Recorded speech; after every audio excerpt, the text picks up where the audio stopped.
Hey there everyone, and welcome back to my channel where we talk about all things international students. So today we're going to be talking about a very important topic, optional practical training, or as many people call it, OPT. So let's get started.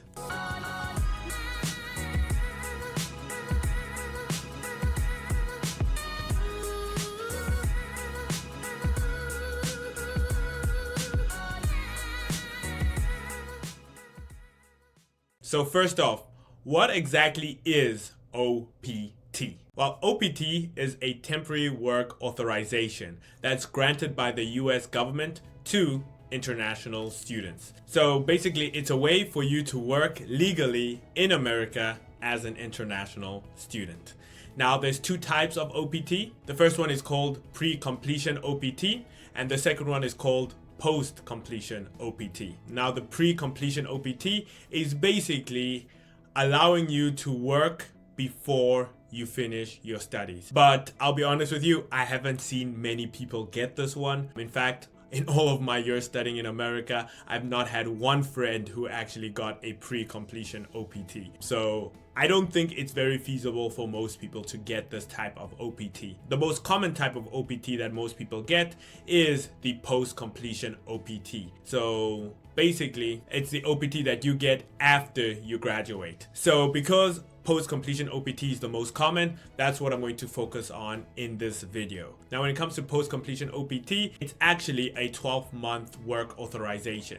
So basically, if you get the post-completion OPT, you're allowed to work in America for up to 12 months. Now, there is a caveat to that. The caveat is that you can get an additional 24 months if you've studied a STEM field or if you've gotten your degree in a STEM field. So think of computer science, hardware engineering, actuarial science, mathematics, those type of things. If you are to have majored in one of those fields, then you can apply for an additional 24 months on your OPT. And basically what that means is you'll be able to work in America for up to 3 years for your OPT. But now you're probably asking me, okay, I hear that. How do I really get the OPT? So one thing I want to note over here is that the OPT can be granted after each educational level. So basically what that means is if you graduate with your associate's degree, then you are entitled to 12 months OPT. However, you won't get the STEM extension for associate's degree. So even if you majored in a STEM field for your associate's degree, they don't give you the additional 24 months for that. That's only for bachelor's degree and master's degree. So if you graduate with your associate's degree, then you can apply for your OPT and get up to 12 months of work authorization. But then of course, if you don't apply for it and you directly go to your bachelor's degree, then you kind of lose that opportunity to apply for your OPT on your associate's degree. So it's very important that if you get an associate's degree that you take advantage of the OPT then before transferring on to your 4-year school. That's exactly what I did. I went to community college first, got my associate's degree, and then got my OPT for my associate's degree and worked for a year before returning to school to go and get my bachelor's degree. But basically, the OPT is there for every educational level. So for your bachelor's degree, you can get 12 months of OPT. And basically that's work authorization in America for up to 12 months. But now if you are in a STEM field or you've majored in a STEM field, then you can get an additional 24 months, which will bring your total to 36 months. And this is the same for your master's degree. If you do go and get a master's degree, then depending on what type of master's degree you've gotten, can be up to 36 months. But the caveat here is very similar to that of the associate's degree. If you are to start your master's program and you haven't used up your OPT for your bachelor's, it disappears, right? So if you went from bachelor's directly to master's, you will miss out on the bachelor's OPT.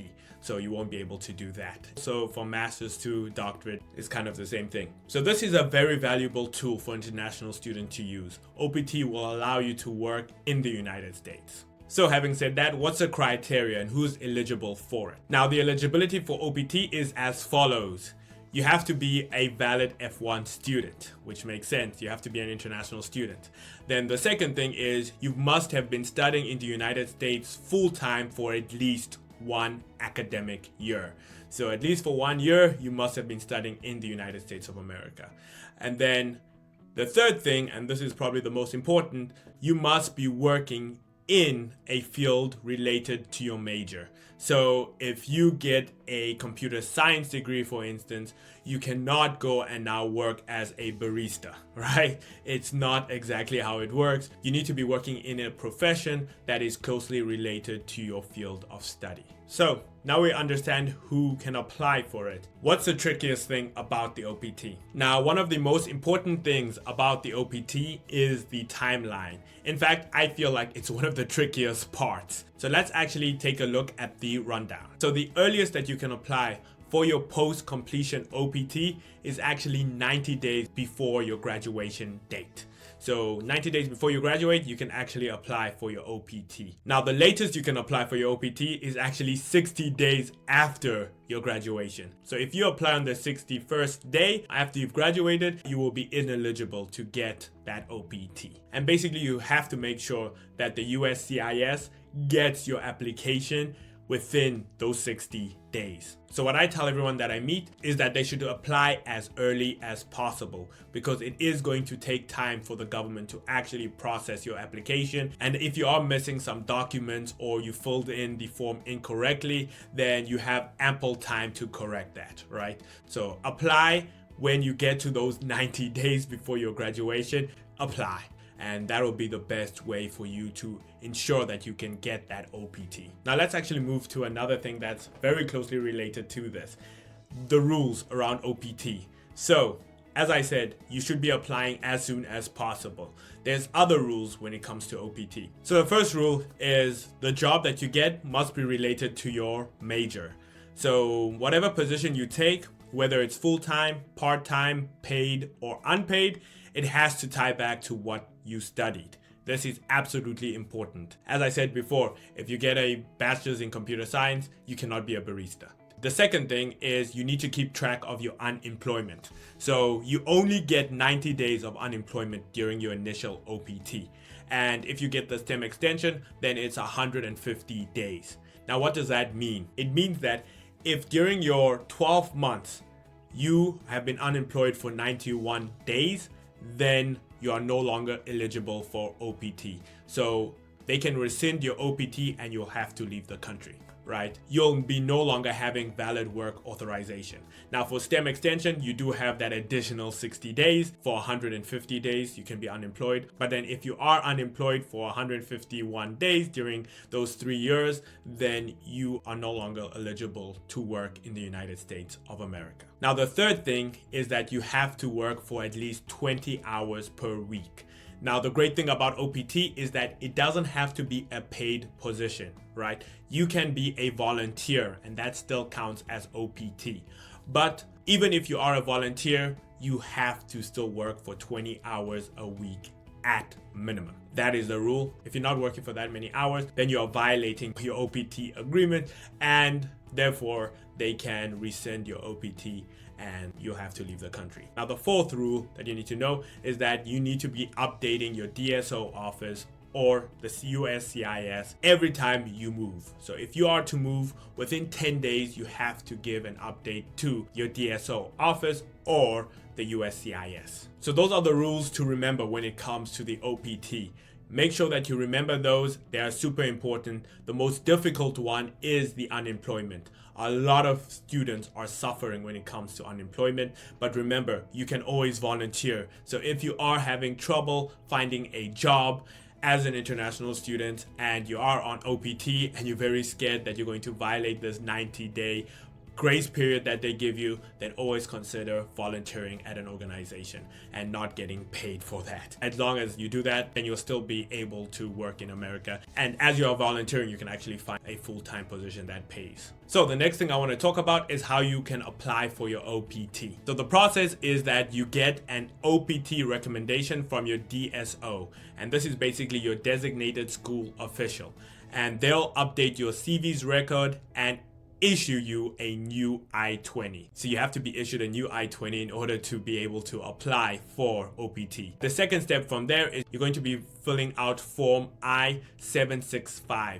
So 765 is the application for employment authorization. You're going to be filling out that form, and what's going to happen is you're going to need to prepare your documents. So you have to get your new I-20 from your DSO. You're going to have copies of your passport, visa, and any previous work authorization cards you've had. Then you're also going to have 2 passport style photos and a filing fee. Now the filing fee can be like $500, so it is quite a lot of money, so you need to make sure that you save for that. At least it was $500 when I was applying, and I think it's a lot more now. Then what you're going to do after all of that, after you prepare all your documents, you're going to file your application. And usually this is going to be done by mail, and you'll be sending it to a specific USCIS lockbox. So you need to make sure that you ask your DSO office, who should I be sending this to? And they'll give you all the information that you need. Then once you've filed, you have to wait for your EAD card. Now this can take some time. It can take 3, 4, or even 5 months. So be prepared to wait for that card. And this is why I say that it's mightily important to apply for your OPT early, because this process can take a long time. And even if you get a job offer, if you do not have that EAD card by the time you need to start the job, you will not be able to start the job.